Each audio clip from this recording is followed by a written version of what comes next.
வணக்கம் நண்பர்களே, உங்கள் வாசுதேவ் கண்ணன் பேசுகிறேன். இன்றைக்கி வந்து நம்ம ஃப்ளவர் ரெமெடிஸ்லேருந்து பயம் பற்றி பேசலாம்.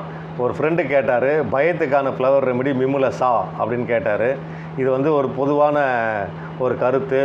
ஒரு பயத்திற்கான ஒரு மலர் தீர்வுகள், மருந்துகள்ன்றதை விட தீர்வுகள்ன்றது தான் கரெக்டு.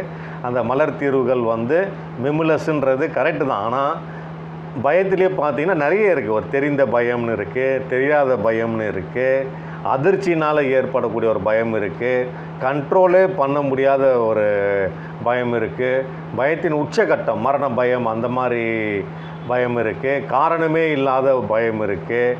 மற்றவர்கள், அதாவது நம்ம நேசிக்கக்கூடிய மற்ற மனிதர்கள், விலங்குகள், மரங்கள், செடிகள், கொடிகள், அனைத்து உயிர் ஜீவராசிகளுக்கு ஏதாவது ஆகிவிடுமோ என்ற ஒரு பயம்.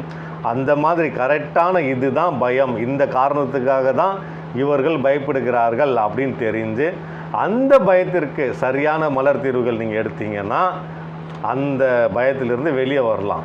மிமுலஸ்ன்றது ஒரு பொதுவாக சொல்லக்கூடிய ஒரு ஃப்ளவர் ரெமெடி தானே தவிர கரெக்டாக இதுதான்றது கிடையாது. மீண்டும் ஒரு நல்ல பதிவில் நான் உங்களை சந்திக்கின்றேன். உங்கள் வாசுதேவ் கண்ணன்.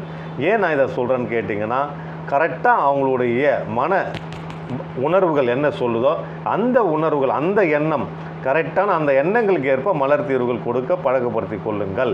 மீண்டும் ஒரு நல்ல பதிவில் நான் உங்களை சந்திக்கின்றேன். உங்கள் வாசுதேவ கண்ணன்.